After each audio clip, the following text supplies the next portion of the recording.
All right, welcome everybody to Frank Analysis. My name is Franco. Today I'm joined by a very special guest. His name is Francisco Tarin. He is running for California State Senate in District 18 for 2022.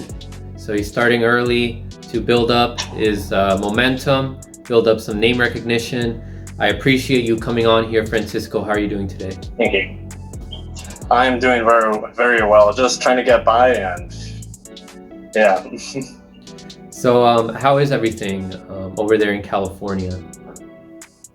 There's a lot going on lately with the coronavirus happening, and along with the fires that have been happening lately as a result of a hurricane. We've had within the past few days 11,000 lightning strikes, and now we have a little over 300 wildfires all throughout the state of California right now. Right now we're going through a huge heat wave.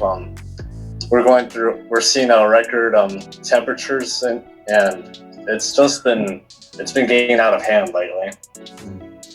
Yeah, it's unfortunate to hear, and we will get into some environmental questions to discuss how some of those issues can be solved. But first, can you tell us about who you are and why are you running for Senate? What motivated you to run? Okay, so my name is Francisco Tarin, and I am a 21-year-old student who is studying at Sacramento State to pursue my degrees in political science and economics. I was born here in Burbank, and I spent a good chunk of my life stationed at Virginia Beach because my father was in the Navy. Then after about 9-10 years, we came to Ridgecrest, California. Then now I live here in Los Angeles, where I finished high school and currently halfway done with my college career. And I am running for the California State Senate because I believe that with the amount of good-hearted people that are running for Congress, we need more people like that to tackle issues that happen here at home that Congress does not really have jurisdiction over. So that's my mission for my campaign, to bring change here in the state of California that cannot be brought from Congress. Yeah, so you're a very young guy who's running for Senate. So who's the incumbent? Who are you running against? So the incumbent is Senator Robert Hertzberg. He is not running this election because he is term limited. So as you may guess, this seat is going to be open to anyone this upcoming midterm election, and we have a real shot at being able to win it and bring on the change that California needs. So are you planning on taking in any corporate money at all? Not at all. Good. So are you... It's going to be all grassroots money that I'll be powered by. Sounds good. So do you have any... what are your plans for trying to get money out of politics? For getting money out of politics, one thing I would love to try tackling while I know that this is more of a federal level issue, in the state senate, I would want to meet with my congressional counterparts to try to get them to overturn Citizens United, because that is the main law that allows big money to be able to have a play within our politics.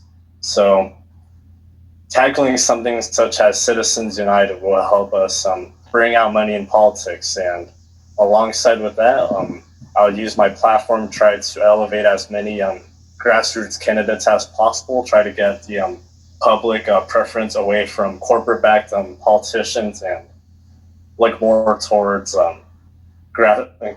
people power campaigns. Sounds good. So what kind of policies are you are you focusing on more? Like, is it Medicare for all, or are you focusing on foreign policy? Like, what policies are most important to you?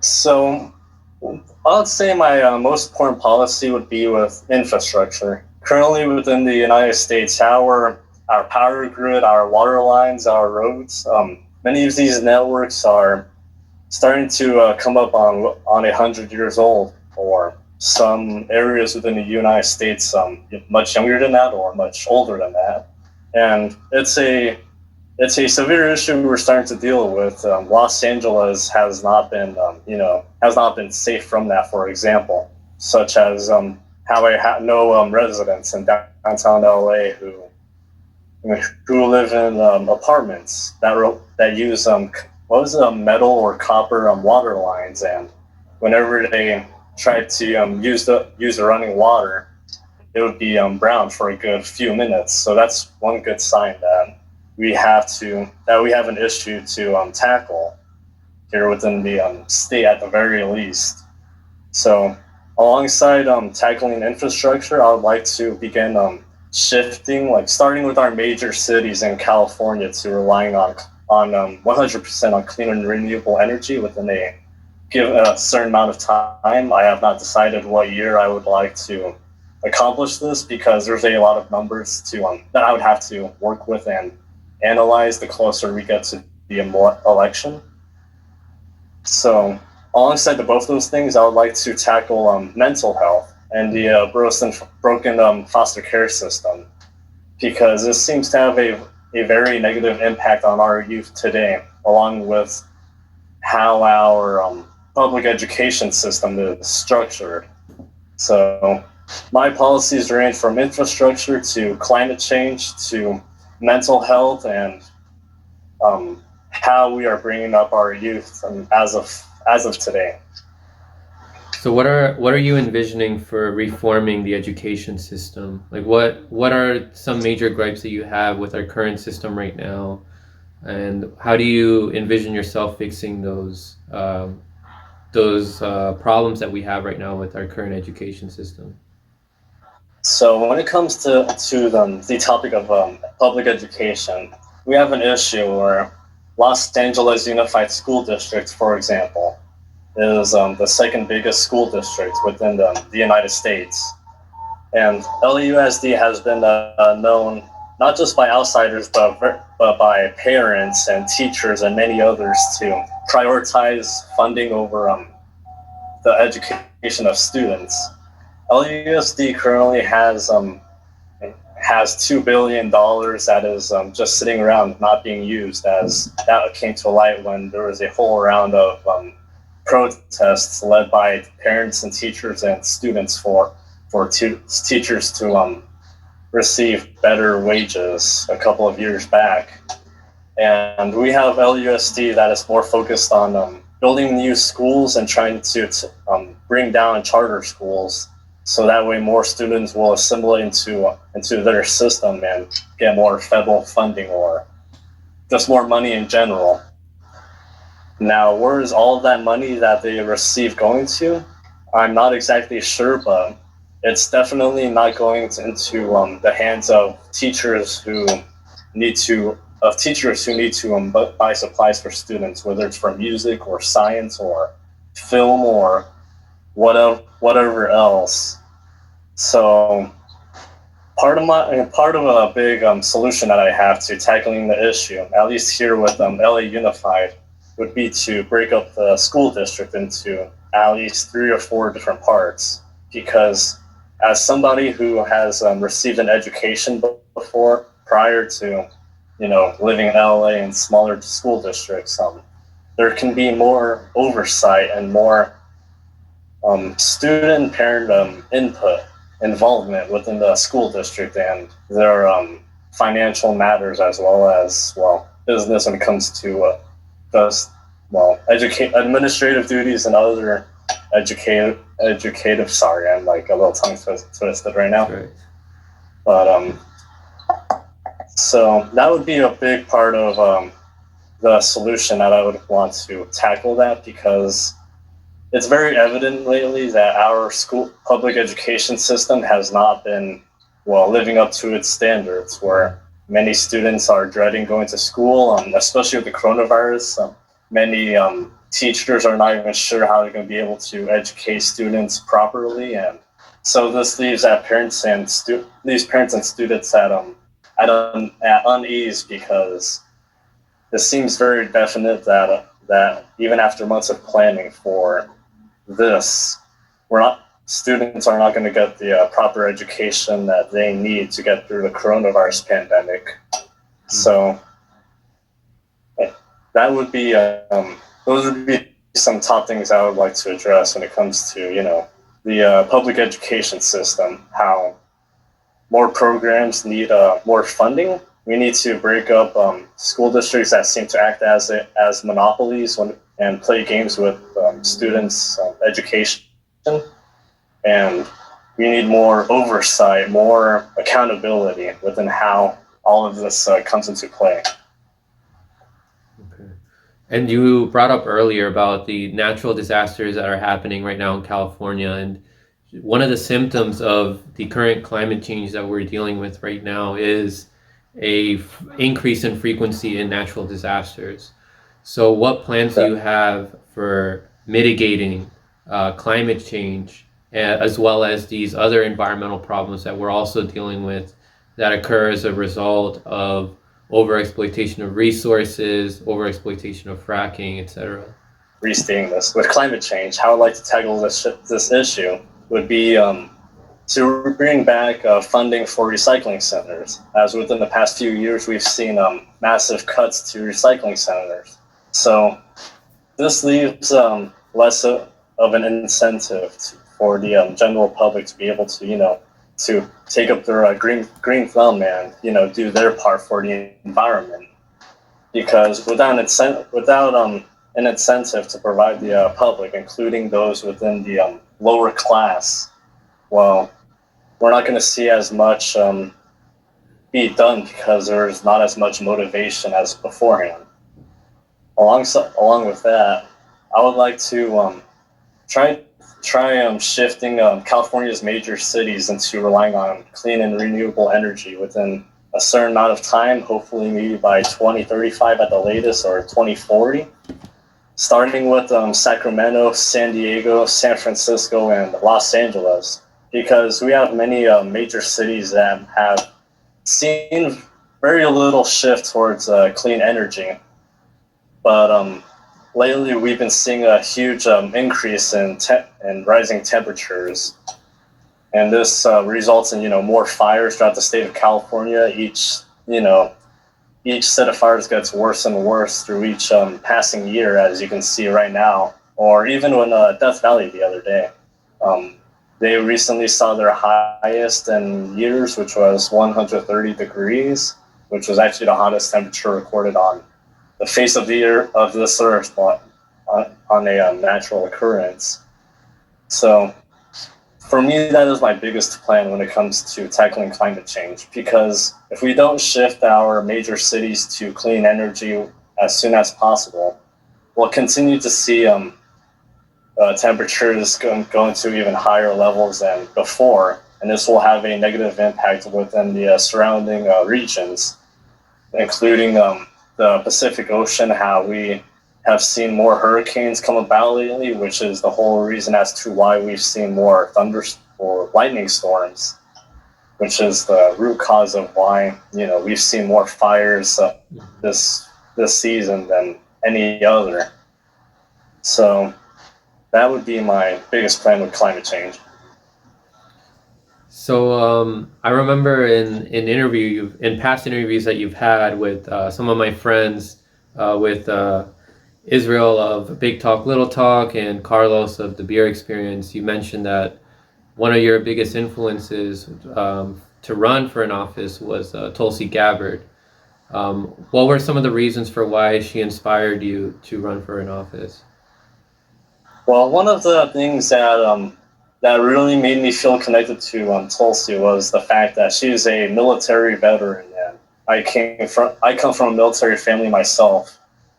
Within the 2020 Democratic presidential candidate field, there was a severe lack in candidates who understood the cost of war.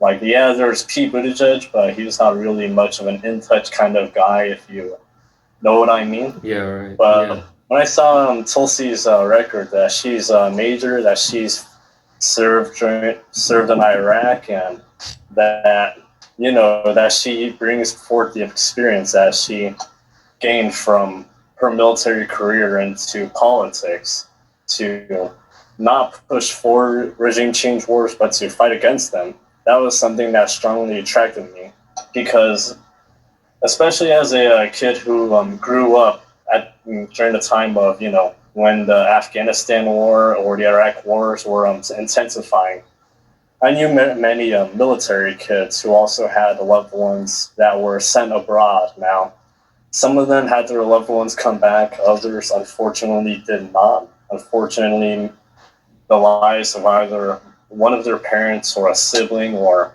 a neighbor or whoever else that was close to them was lost due to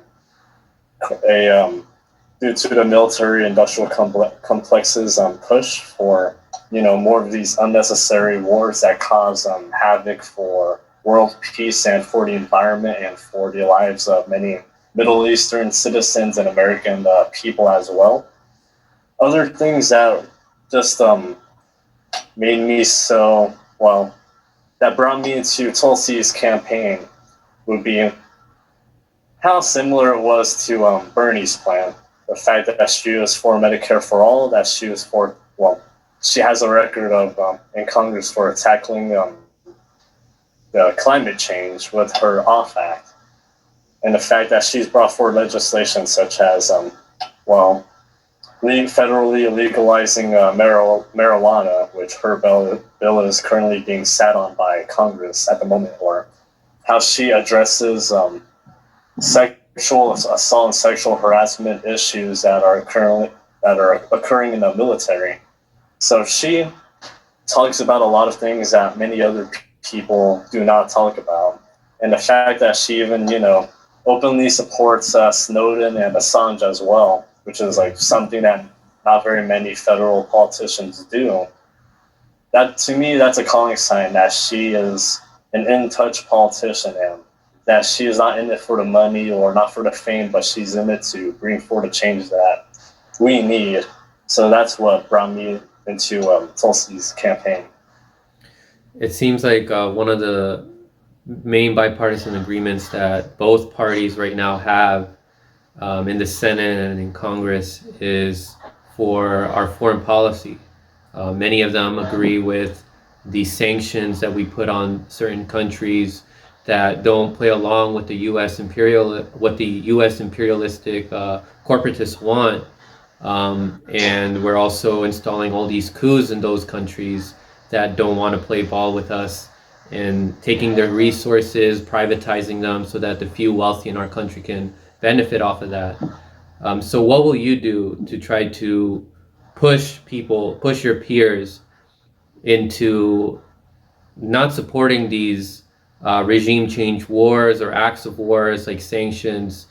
And also, how will you push for more public awareness about these horrible foreign policies that our government currently undertakes?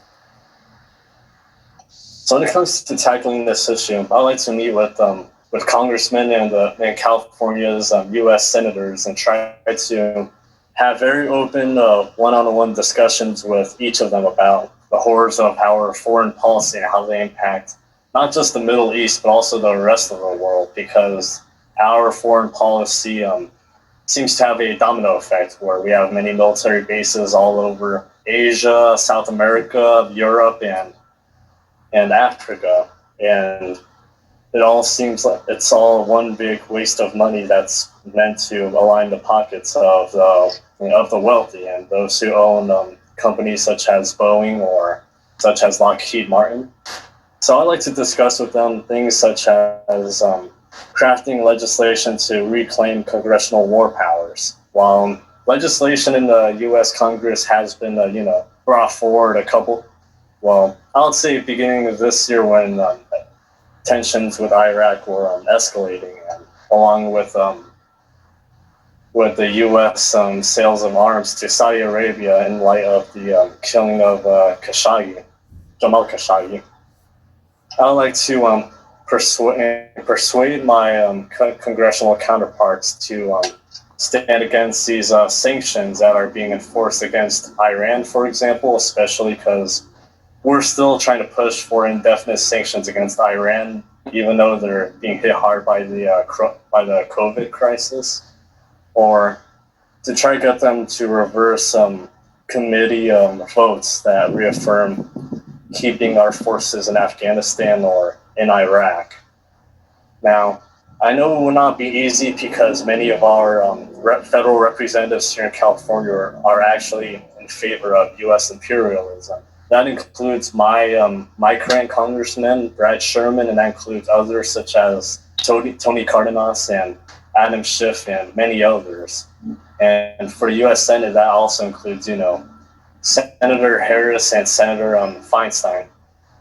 So part of what I'm doing right now in advance before the 2022 election is trying to push for congressional candidates who are strongly anti-imperialist.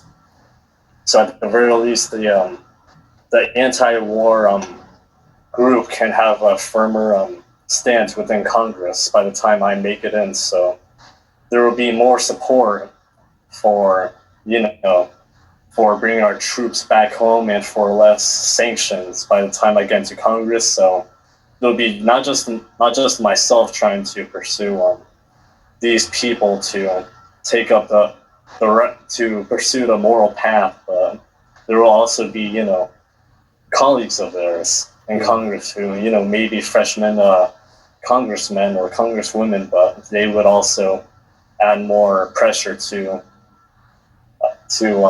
having the U.S. take up a non-interventionist foreign policy.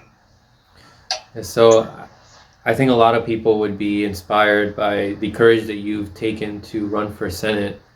And I encourage other people who watch this interview to check out more interviews by Francisco, and to also, if you find the courage to run for office in your district, to do that as well, because we need more people like this who are going to unseat the current corporate establishment, because right now they're doing the bidding of the few wealthy individuals as opposed to doing what the majority of the country wants. And Francisco is one of those individuals here who is representing the working class people. He is going to run a grassroots campaign, right? So, Francisco, I thank you so much. Is there anything else that you want to share with us here today before we finish this up? For now, at the moment, we're facing a national crisis where concerning the USPS, concerning the coronavirus, concerning climate change, and the presidential election coming up. So with all of this fear and with all of these tensions that are happening among every household within the U.S., I encourage anybody who watches this to do as much as they can to stay healthy, to not alienate your friends or neighbors or whoever else for your political differences, whether it's someone you're supporting for the presidency or for the U.S. Senate or whatever race matters most to you. And I encourage all of you to stay vigilant and try to, get through this. And there's light at the end of every tunnel, and eventually we're gonna finally reach the end of this crisis. So one more time, where can people find you? On Twitter, my handle is France4Senate. That's France, kind of spelled as a country with a letter 4 and then the Senate. And that's the same for Instagram, France4Senate. And I am always active. If anybody has any questions for me there, always feel free to message me publicly or DM me. I am not hard to get to. Yeah. All right, Francisco Tarin, running for California State Senate District 18 for 2022. I appreciate you coming on and sharing with us your plans, and hopefully you inspire many other people to also run for offices across the country. Take care, and to everybody else, don't forget to stay informed.